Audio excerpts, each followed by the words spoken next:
अस्सलाम वालेकुम।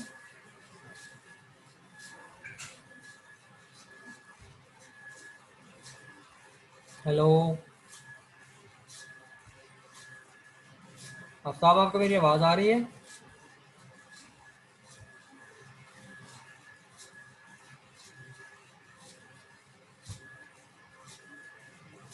Hello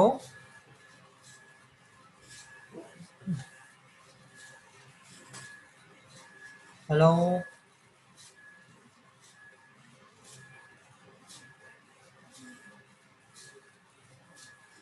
Aftab, start करें।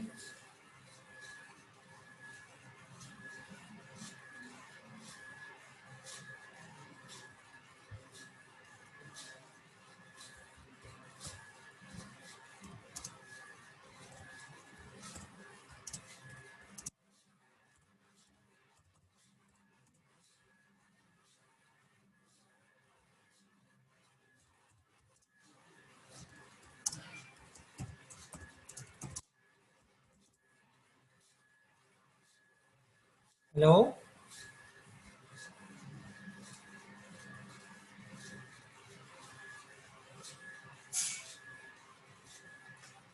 हेलो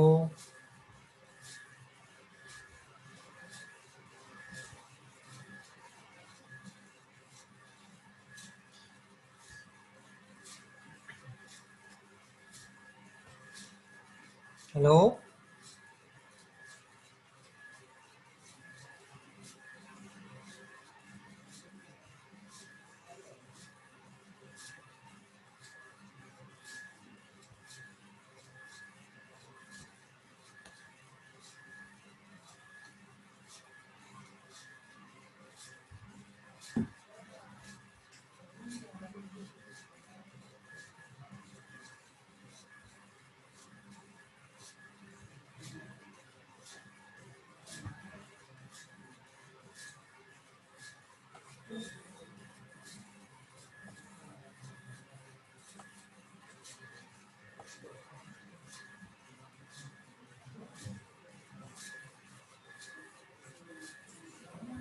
बिस्मिल्लाहिर्रहमानिर्रहीम।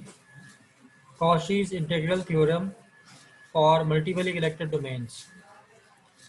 Cauchy's theorem applies to multiply connected domains. Cauchy's theorem को हम multiply connected domains के लिए भी यूज़ करते हैं, ये उस पर भी अप्लाई होता है। आफ्ताब, आपको आवाज़ आ रही है मेरी? हेलो, वीडियो तो आपने ऑन कर दी है। हेलो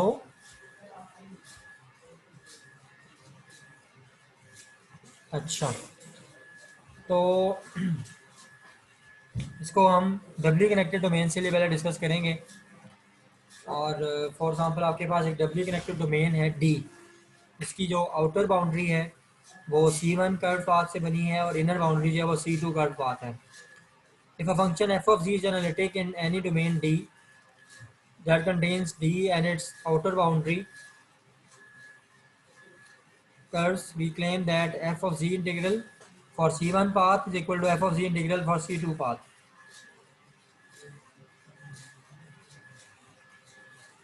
अच्छा जी, both integrals can be taken counter clockwise. दोनों इंटीग्रल्स के लिए जो डायरेक्शन ऑफ इंटीग्रेशन है वो एंटी क्लॉकवाइज होगी।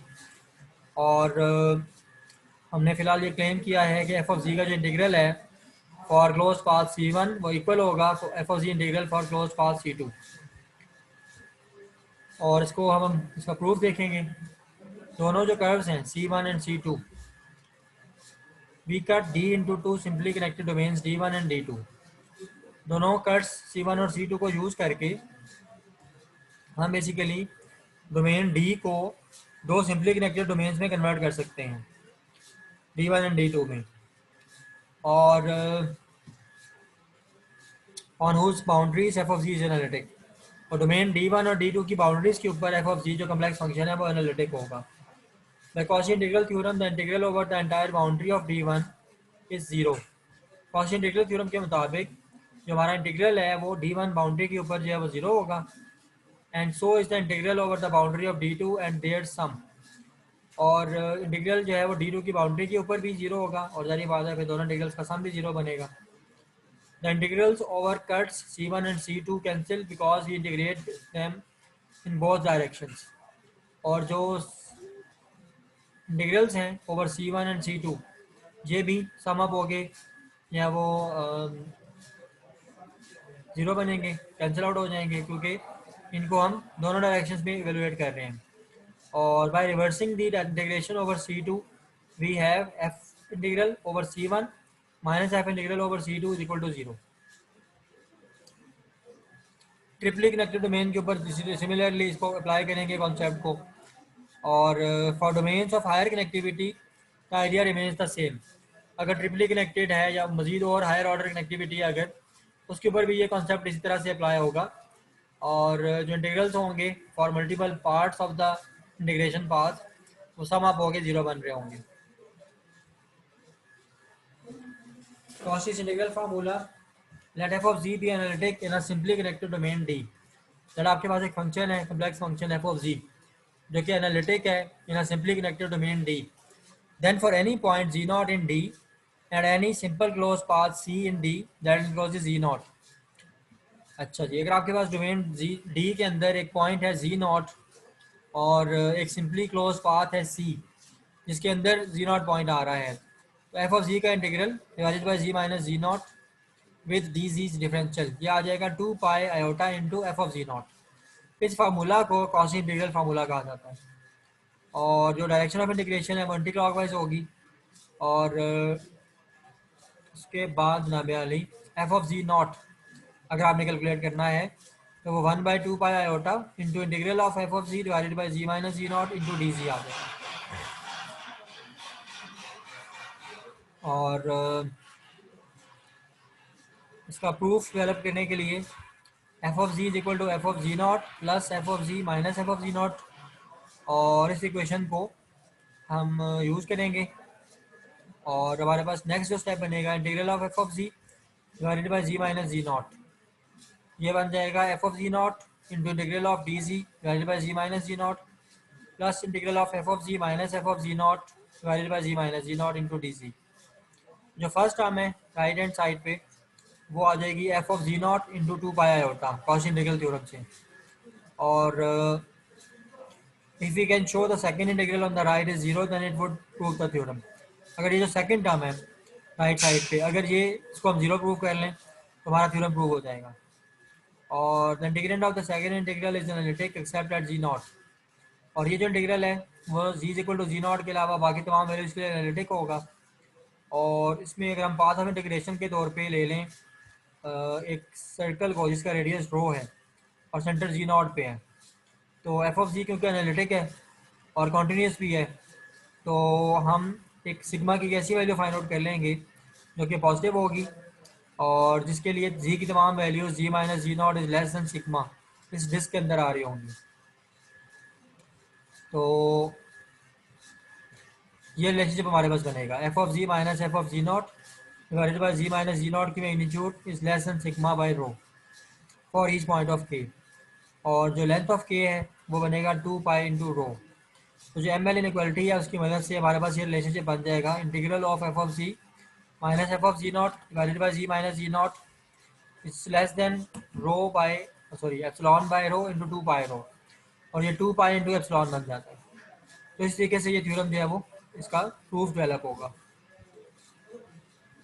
उसके बाद इससे रिलेटेड कुछ प्रॉब्लम्स हैं.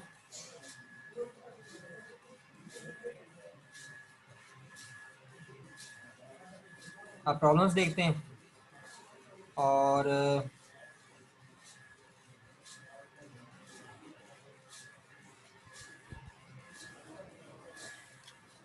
प्रॉब्लम में हमें इंटीग्रल गिवन है e of z e raised to power z divided by z minus 2 d z. और इसका हमने एवेलुएट करना है by using Cauchy's integral formula.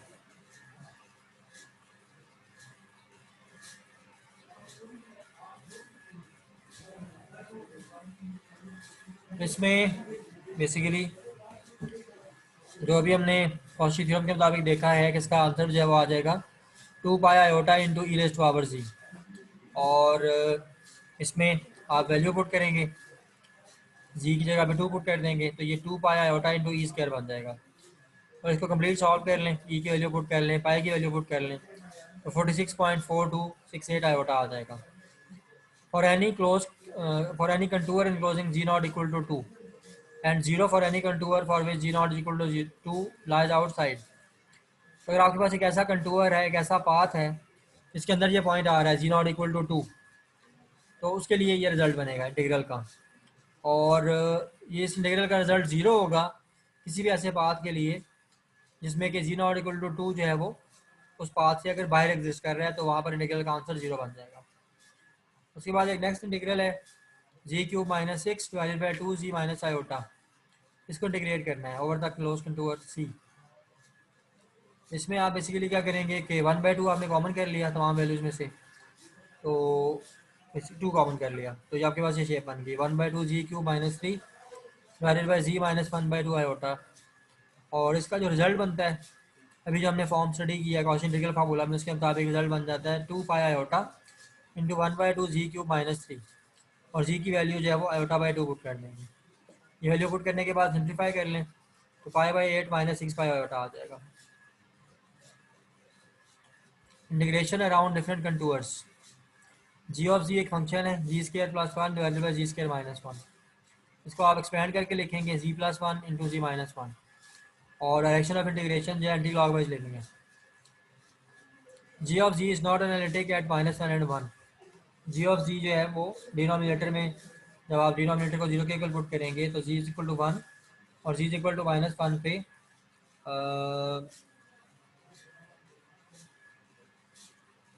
Function analytic नहीं होगा। तो हम हर एक केस को सेपरेटली कंसिडर करेंगे। जो सर्कल है जी -1 मॉड इक्वल टू 1, इसमें हमारे पास पॉइंट आ रहा है जी नॉट इज इक्वल टू 1, और जी ऑफ जी जो है इस केस में नॉन एनालिटिक होगा। और हमारे पास जो इंटीग्रल को एवेलुएट करने का तरीका है वो, उसके लिए हम ये करेंगे कि जी स्क्वायर प्लस 1 को जी प्लस 1 से डिवाइड करेंगे और 1 बाई जी माइनस 1। और जो ये फर्स्ट पार्ट है इसका z square plus 1 divided by z plus 1, इसको एफ ऑफ जी कंसिडर कर लेंगे।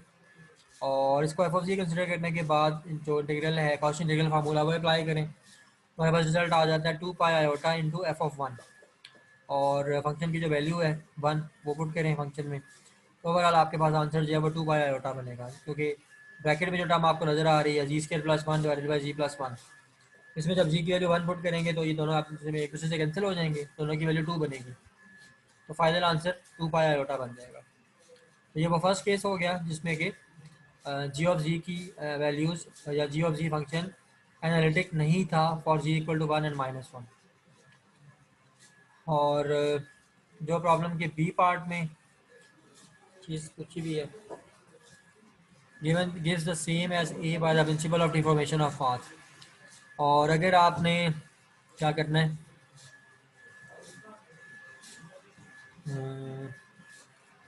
Integrate this for 4 circles in figure 358। Figure 358 किधर गई, ये शायद आगे होगी, हाँ ये फिगर 358 है, इसमें 4 सर्कल्स गिवन है आपको। तो ए पार्ट में जो सर्कल है उसके लिए हमने सॉल्व किया है, और बी पार्ट वाले सर्कल के लिए सॉल्व करना है। तो वो लॉजिक ये दे रहे हैं बुक में कि ये दोनों जो सर्कल्स हैं वो सेम पॉइंट्स में से पास हो रहे हैं by principle of deformation of path. Path different है लेकिन इनिशियल और फाइनल पॉइंट सेम है, इसलिए रिजल्ट सेम आएगा, इसलिए उन्होंने इसको सॉल्व नहीं किया बी पार्ट को। उसके बाद फंक्शन है एफ ओ जी ऑफ जी, उसको थर्ड सर्कल के लिए सॉल्व करना है। तो एफ ऑफ जी जो है वो उसके लिए सी पार्ट में हम जी नॉट की वैल्यू -1 लेंगे और हमें फैक्टर्स मिल जाएंगे z minus z naught is equal to z plus 1। और हमारा फंक्शन बन जाएगा g of z is equal to z square plus 1 divided by z -1 into 1 by z plus 1। और इसको इंटीग्रेट करें बाय गॉसियन इंटीग्रल फार्मूला, तो 2 pi iota into F of -1 हमारे पास value बनेगी। और इसमें अगर एफ ऑफ -1 इस ओरिजिनल फंक्शन में अगर जी की वैल्यू -1 पुट करके सॉल्व कर लें तो -2 आयोटा हमें रिजल्ट मिल जाएगा। और डी पार्ट वाले सर्कल के लिए जो हमें आंसर मिलेगा वो 0 आएगा। और उसकी क्या रीज़न होगी, डी पार्ट वाला जो सर्कल है वो ओरिजिन से पास हो रहा है, तो उसमें फंक्शन की वैल्यू एफ ऑफ 0 पुट करनी पड़ेगी, और उसमें फंक्शन की वैल्यू जब 0 पुट करेंगे तो ओवरऑल जो इंटीग्रल है वो 0 हो जाएगा। Multiply connected domains can be handled as in section 14.2। अच्छा, मल्टीपली कनेक्टेड डोमेन्स जो हैं उनको, उनके लिए इंटीग्रल सॉल्व करने का तरीका क्या होगा? फॉर एग्जांपल अगर एफ ऑफ जी है, अगर हमें पता है कि ये एनालिटिक है for paths C one and C two, और हमारे पास एक रिंग शेप डोमेन है जिसको सी वन और सी टू पास ने बाउंड किया हुआ है, और जी नॉट उस डोमेन को बिलोंग कर रहा है, तो फिर इंटीग्रल किस तरह एवेलुएट होगा? F of z naught is equal to 1/2 pi iota into integral of f of z divided by z minus z naught plus 1/2 pi iota into integral of f of z divided by z minus z naught. C one और C to path के लिए आप अलग अलग calculate करके इसको add up कर लेंगे। तो मल्टीपली कनेक्टेड डोमेन अगर पाथ सी वन और सी टू से बनी है, उसके दरमियान बाउंडेड है, तो उसको सॉल्व करने का ये तरीका होगा। और outer integral over C one is taken counter clockwise and the inner clockwise, दोनों पाथ्स के लिए डायरेक्शन ऑफ इंटीग्रेशन हम अपोजिट लेंगे। तो ये बेसिकली हमारा फर्स्ट पोर्शन था लेक्चर का। अभी देखते हैं कि मज़ीद हमारे पास क्या है। अभी आपने ऑफलाइन नहीं होना, अभी हम नेक्स्ट लेक्चर ओपन करते हैं और स्टार्ट करते हैं। सर बाकी कल पढ़ लेंगे ना। जी, ये सेशन जो है ना, इसके तो वैसे तो 3 मिनट रह गए हैं, इसके बाद तकरीबन 10 से 15 मिनट का एक मैक्सिमम एक सेशन होगा, बस उसके बाद ऑफ करते हैं। ठीक है, ऑनलाइन स्टडी में यार आप इतना तो कर सकते हैं कि, है जी, छोटे छोटे सेशन अटेंड कर लें बस। नहीं सर, फिर कोई मसला नहीं। हाँ, बस 10-15 मिनट की बात होगी। तो अब स्लाइड्स कैसे ऊपर होंगी नेक्स्ट वाली? अच्छा, ये स्लाइड्स होगी बंद, और जो नेक्स्ट स्लाइड्स हैं हमारे पास दोस्तों, वो कहाँ हैं? वो स्लाइड्स लैपटॉप में हैं, और अच्छा, नहीं जी, लेक्चर 8 के लिए जो हमने मटेरियल सेलेक्ट किया हुआ है, उसमें हमारे पास डेरिवेटिव ऑफ एनालिटिक फंक्शन का कॉन्सेप्ट है। तो स्टार्ट करते हैं, लेकिन वैसे 3-4 मिनट में ये सेशन क्लोज हो रहा है, अभी वाला 30 मिनट का सेशन था। तो वो सेशन मैंने नेक्स्ट जो भी अरेंज किया है, जो कि 1 बजे शुरू होगा, फ़ौरन अभी 1 बजे स्टार्ट हो जाएगा। ठीक है, तो पासवर्ड मैं फ़ौरन अभी सी आर को मैसेज करता हूँ, तो आपसे शेयर करेगा, तो काइंडली फ़ौरन ज्वाइन करें, क्योंकि 30 मिनट्स का सेशन है, अगर उसमें आप 20 मिनट गुजरने के बाद ज्वाइन करेंगे तो फिर क्लास कैसे होगी? ठीक है जी। तो स्लाइड्स आपको दिखाते हैं नेक्स्ट लेक्चर की, जो है ये जो नेक्स्ट पार्ट है लेक्चर का, डेरिवेटिव ऑफ एनालिटिक फंक्शन, इसको हमने अभी डिस्कस करना है। लेट के आपके पास जो एफ ऑफ जी है वो एनालिटिक है फॉर सम डोमेन डी, और उसके जो डेरिवेटिव्स हैं, फर्स्ट डेरिवेटिव, सेकंड डेरिवेटिव, यानी कि हायर ऑर्डर्स के जितने भी डेरिवेटिव्स हैं, वो भी एग्जिस्ट कर रहे हैं, and which are then also analytic functions in D. जो हायर डेरिवेटिव्स हैं वो भी एनालिटिक हैं। The values of these derivatives at a point z naught in d are given by these formulas. F dash of z naught is equal to 1/2 pi iota into f of z divided by z minus z naught का square into dz। First जो derivative है वो भी analytic है, second derivative भी analytic है, तो फिर कॉची इंटीग्रल फार्मूला को यूज़ करते हुए हम इनकी इवेल्युएशन जो है वो कर सकते हैं। और generally some higher order derivative at z naught will be equal to n factorial divided by 2 pi iota into integral of f of g divided by z minus g naught raised to power n plus 1 dz, ये इसका general formula बन जाएगा। और इसका concept क्या है? c is any simple close path in d। c जो हमने लिखा हुआ है, पाथ ऑफ इंटीग्रेशन, ये डोमेन d के अंदर कोई भी क्लोज पाथ हो सकता है जिसके अंदर पॉइंट जी नॉट इनक्लोज हुआ हुआ होगा, एंड उस full interior belongs to D, और उस बेसिकली क्लोज पाथ का जो इंटीरियर पार्ट है वो फुली उन पॉइंट से मुश्तमिल होगा, उन पॉइंट से बना होगा जो कि डोमेन डी के अंदर आ रहे हैं। और हम जो इंटीग्रेशन परफॉर्म करेंगे वो एंटी क्लॉकवाइज डायरेक्शन में करेंगे around the path C. Figure है जो इस पाथ को एक्सप्लेन करेगी।